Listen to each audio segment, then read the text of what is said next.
اللہ صلی اللہ علیہ وسلم کے دور میں اکٹھی 3 طلاقوں کو بھی ایک ہی سمجھا جاتا تھا۔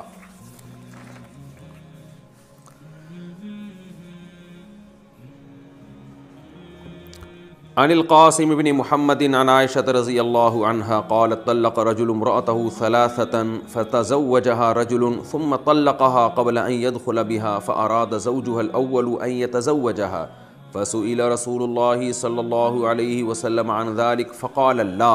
حتى يذوق الآخر من عسيلتها ما ذاق الأول۔ صحیح بخاری و مسلم حدیث نمبر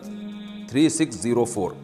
حضرت عائشہ رضی اللہ تعالیٰ عنہ فرماتی ہیں کہ ایک شخص نے نبی صلی اللہ علیہ وسلم کے دور میں اپنی بیوی کو 3 طلاقیں دیں۔ کسی دوسرے مرد نے اس کی 3 طلاقوں والی عورت سے نکاح کیا، دوسرے مرد نے ہم بستری سے پہلے طلاق دے دی۔ اس خاتون نے ارادہ کیا کہ اپنے پہلے والے شوہر سے نکاح کریں گی، تو اس بارے میں نبی صلی اللہ علیہ وسلم سے پوچھا گیا، آپ نے فرمایا نہیں کر سکتی جب تک کہ یہ دوسرے مرد کا ذائقہ نہ چکھ لیں، یعنی وہ ان سے ہم بستری نہ کر لے جیسے پہلے نے ان سے ہم بستری کی ہے۔ یہ جو حدیث ہے، اس حدیث میں حضرت عائشہ رضی اللہ تعالی عنہ نے بتایا کہ ایک شخص نے اپنی زوجہ کو 3 طلاقیں دی تھی اور نبی صلی اللہ علیہ وسلم نے شرعی حلالہ کے بغیر اس کو پہلے شوہر کے پاس جانے کی اجازت نہیں دی۔ اہل حدیث علماء اس حدیث پر یہ اشکال کرتے ہیں۔ پہلا اشکال یہ کرتے ہیں کہ حضرت عائشہ سے ایک اور واقعہ منقول ہے رفاعہ القرظی رضی اللہ تعالیٰ عنہ کا، جس میں آتا ہے کہ حضرت رفاعہ القرظی نے اپنی زوجہ کو 3 طلاقیں 3 مختلف طہروں میں دی،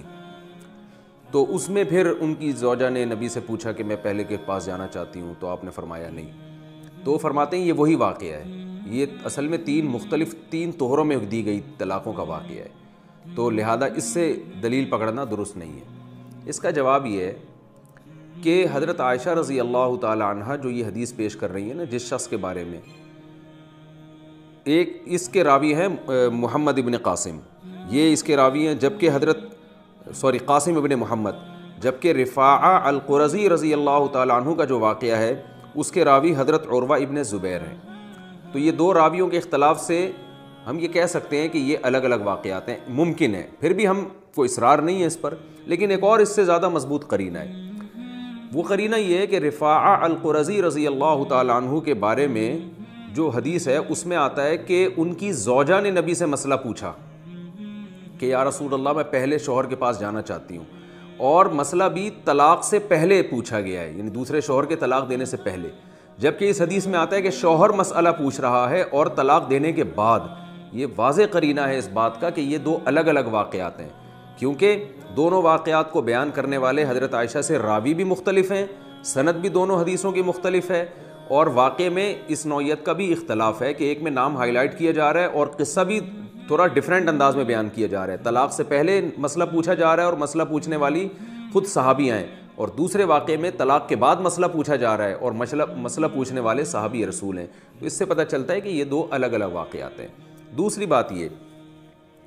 بعض اہل حدیث یہ بھی کہتے ہیں اچھا چلے جی ہم مان لیتے ہیں الگ واقعہ ہے، لیکن اس میں یہ کہا ہے کہ انہوں نے اکٹھی 3 طلاقیں دی تھیں، تو عرض یہ ہے کہ اس میں یہ بھی نہیں ہے کہ الگ الگ 3 طہروں میں دی تھی، اس میں علی الاطلاق ہے، اور اصول ہے کہ مطلق کو اپنے اطلاق پہ باقی رکھا جاتا ہے۔ اس میں آتا ہے کہ 3 طلاقیں دی تھیں، ہمیں نہیں پتہ کہ اکٹھی دی تھیں یا الگ الگ طہروں میں دی تھیں، تو جب تک ہمیں نہیں پتہ آپ نے مطلق کو اپنے عموم پر ہی رکھنا ہے جب تک آپ کے پاس اس کے خلاف کوئی مضبوط دلیل نہ ہو۔ لہذا اس حدیث سے اکٹھی 3 طلاقوں کا حکم بھی پتہ چل گیا اور الگ الگ 3 طلاقوں کا حکم بھی، کیونکہ یہ فرق تو بعد میں آپ نے نکالا ہے کہ اکٹھی اور الگ الگ میں فرق ہے۔ نبی کے دور میں یہ فرق جائز ناجائز ہونے کے لحاظ سے تو تھا، واقع ہونے کے لحاظ سے نہیں تھا، لیکن آگے جو حدیث آ رہی ہے انشاءاللہ وہ اس سے بھی زیادہ واضح ہے۔ چوتھی حدیث ہے عن ہشام بن عروۃ عن ابیہ عن عائشہ رضی اللہ عنہا انہا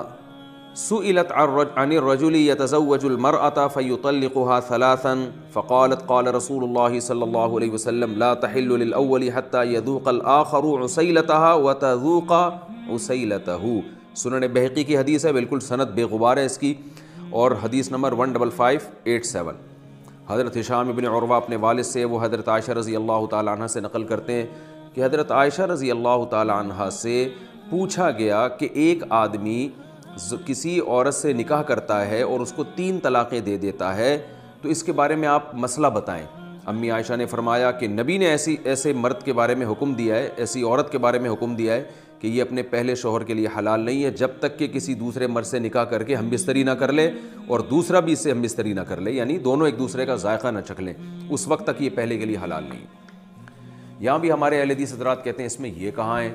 کہ وہ اکٹھی تین دی تھیں۔ سوال یہی ہے کہ یہ اکٹھی تین اور الگ الگ مجلسوں کی تین کا فرق آپ نے کیا ہے۔ اگر یہ نبی کے دور میں اس فرق کی کوئی حیثیت ہوتی طلاق کے واقع ہونے کے لحاظ سے، تو امی عائشہ رضی اللہ تعالی عنہا سے جب سوال پوچھا گیا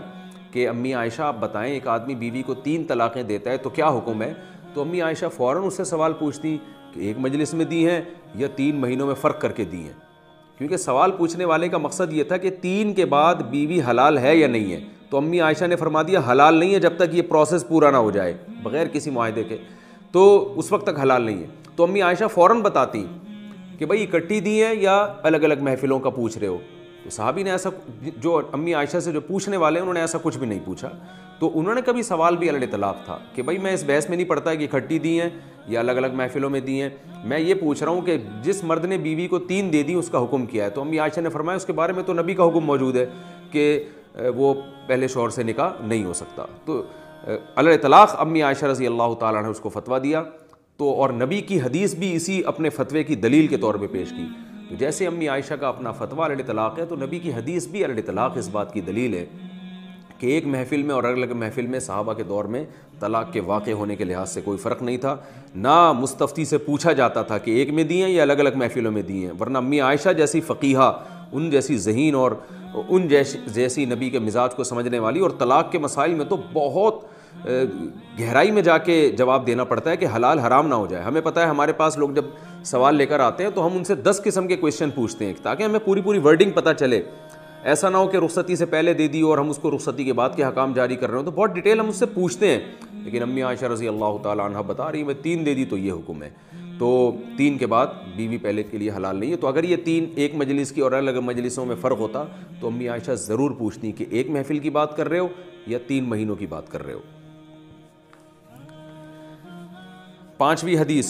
عن اللیث عن نافع، ابو داؤد کی جو حدیث ہے نا فانفذہ رسول اللہ صلی اللہ علیہ وسلم، اس کو میں مستقل حدیث کاؤنٹ کر رہا ہوں کیونکہ ابو داؤد کی وہ حدیث جس میں آتا ہے کہ سہل ابن سعد کی 3 طلاقوں کو نبی نے کاؤنٹ کیا تھا وہ مستقل ایک حدیث ہے، تو اس کو ملا کے اب تک میں نے آپ کے سامنے 4 حدیث، اور ہم اس کو رخصتی کے بعد کے حکام جاری کر رہے ہوں تو بہت ڈیٹیل ہم اس سے پوچھتے ہیں، لیکن امی عائشہ رضی اللہ تعالیٰ عنہ بتا رہی ہیں میں 3 دے دی تو یہ حکم ہے، تو 3 کے بعد بیوی پہلے کے لیے حلال نہیں ہے۔ تو اگر یہ 3 ایک مجلس کی اور الگ مجلسوں میں فرق ہوتا تو امی عائشہ ضرور پوچھتی کہ ایک محفل کی بات کر رہے ہو یا 3 مہینوں کی بات کر رہے ہو۔